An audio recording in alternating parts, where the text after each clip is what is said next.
Every nation on Earth carries debt. The United States alone now owes more than $38 trillion, the largest national debt in its history. The European Union is responsible for roughly $14 trillion, while Japan owes close to $9 trillion. Even countries known for their oil wealth, such as Saudi Arabia, or major exporting powers like Germany and China, have accumulated enormous liabilities of their own. This raises an interesting question. If virtually every country is borrowing, then who is actually doing the lending? Welcome to a place where history, finance, and power intersect, because the reality behind money is rarely as straightforward as it first appears. Debt is often described as a burden, but in today's world it is much more than that. It has become the framework supporting the entire global economy. Wars, financial crises, periods of rapid growth, and painful recessions all rest on this invisible network of borrowing and lending. And if you trace every creditor far enough, you eventually arrive at a surprising conclusion. Humanity largely owes money to itself. That doesn't mean, however, that everyone profits from the system in the same way. To understand how the world reached more than $315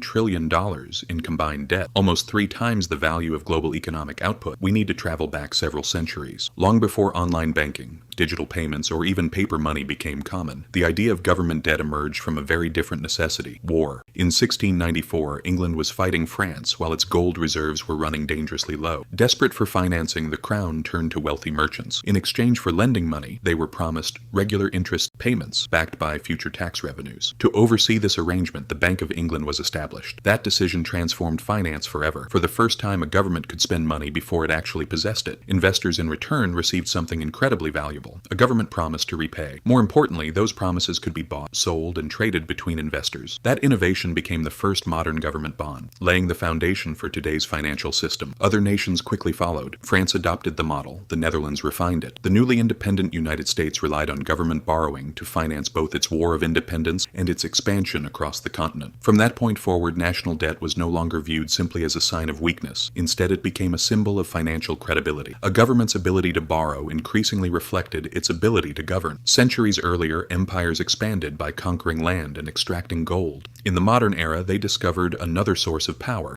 issuing bonds and collecting long-term interest. The battlefield gradually gave way to the balance sheet. Fast forward more than 3 centuries and debt has become one of the world's largest exports. The United States now owes more than $38 trillion. Japan's national debt exceeds $9 trillion. Across the globe, governments collectively add roughly another $1 trillion in borrowing every 100 days. Today, every country borrows. Banks lend through taxes, pensions, savings, and investments. Ordinary people often become both debtors and creditors at the same time. But that brings us back to the same question: who is really on the other side of all this debt? Let's begin with the United States, because its debt is not simply an American issue. It is deeply connected to the global financial system. Of the more than $38 trillion the U.S. owes, roughly half is held by public investors rather than by different branches of the government itself. Around 2/3 of those investors are American institutions, including commercial banks, pension funds, mutual funds, insurance companies, and even the Federal Reserve. The remaining third, about $9 trillion, is owned by foreign investors. Japan is currently the largest foreign holder, with holdings of around $1 trillion, followed by China with approximately $800 billion. The United Kingdom, Luxembourg, and Belgium also hold significant amounts of U.S. government debt. So when people claim that America owes all its money to China, that isn't entirely accurate. China owns only a small fraction of the total, roughly 2%. Most of America's debt is actually owed to Americans themselves. The U.S. Treasury issues government bonds. Financial institutions purchase those bonds. In many cases, the Federal Reserve later buys them as well, creating new money during the process. Taxpayers then provide the revenue used to pay interest on those bonds, and much of that money eventually flows back into American pension funds, retirement accounts, and investment portfolios. It's a continuous financial loop. The debt is absolutely real, but in many cases, the creditor is simply another part of the same economic system. And this circular structure isn't unique to the United States. It has become the foundation of the global financial system. Japan finances part of America's debt by purchasing U.S. Treasury securities. The United States provides financing to Europe through institutions like the International Monetary Fund. Europe supports developing countries through the World Bank. Those same developing countries often invest their foreign exchange reserves back into Western government bonds, effectively lending money to advanced economies once again. It's a global chain of promises. Every country holds someone else's debt. Every obligation is backed by another obligation. Imagine a poker table where every player borrowed their chips from the person sitting next to them. The game continues only because nobody decides to leave the table. But there is another layer above all of this. arguably the most powerful one of all, the financial markets. Behind every government bond stands a vast network of institutions, hedge funds, pension funds, sovereign wealth funds, insurance companies, and central banks managing tens of trillions of dollars in assets. These institutions ultimately determine how cheaply governments can borrow and which countries must pay a much higher price to access credit. The moment confidence begins to disappear, currencies weaken,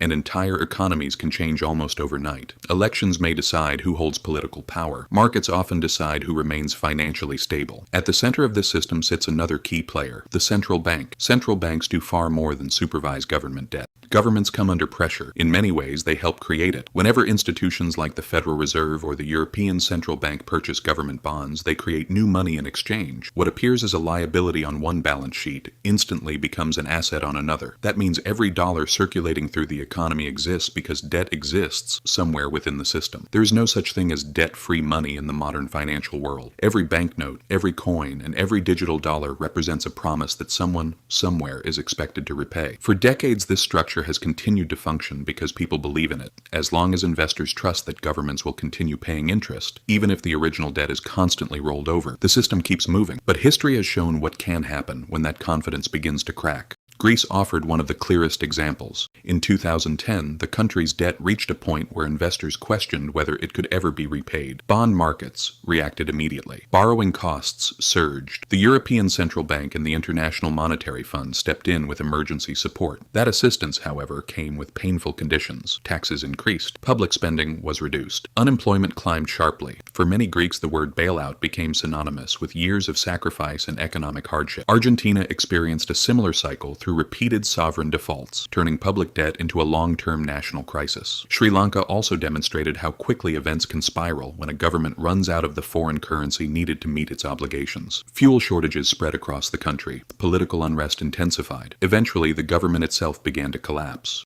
When confidence disappears, creditors suddenly become impossible to ignore. The IMF, credit rating agencies, large institutional bondholders, organizations that in difficult moments can exert enormous influence over the future of entire nations. Yet even after every crisis, the pattern repeats itself. Old debt is replaced with new borrowing. Existing loans are restructured. The financial system restarts once again, only with different names written on the balance sheet. Because in the 21st century, sovereign debt is not designed to disappear. It is designed to continue. Modern governments are not expected to eliminate their national debt completely. In reality, paying it off in full has never been the objective. That isn't a conspiracy. It's simply how the system is built to operate. When individuals borrow money, they are expected to repay both the principal and the interest. Governments play by different rules. Instead of clearing old debt permanently, they issue new bonds to replace existing ones, a process economists call refinancing or rolling over debt. The debt itself doesn't disappear. It is continually renewed. Interest becomes the real engine that keeps the system alive. In many ways, the global economy now depends on that steady flow. Like a bicycle that must keep moving to stay balanced, the financial system survives because confidence keeps it in motion. The United States is unlikely to ever pay off its entire $38 trillion debt. Instead, it will continue refinancing it for the foreseeable future. Japan has followed the same approach for decades, with government debt now exceeding 250% of its GDP. Yet investors continue buying Japanese government bonds. Why? Because they are not waiting for the debt to vanish. They simply expect the system to keep functioning. Government bonds have become some of the safest financial assets in the world. Pension funds rely on them. Banks use them as collateral. Central banks treat them almost like money itself.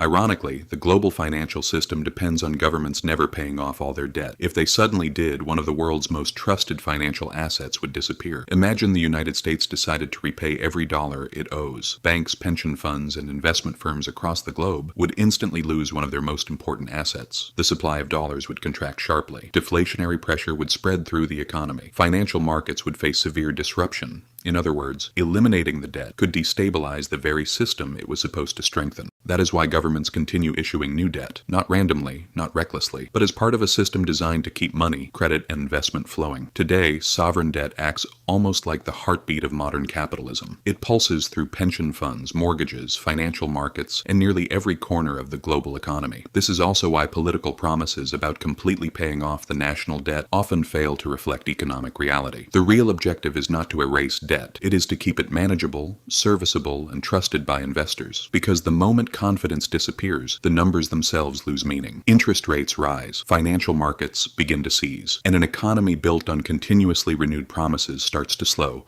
or even break apart. That may be the greatest secret behind sovereign debt. The system was never designed to pay every obligation in full. It was designed to ensure that people continue believing those promises will always be honored.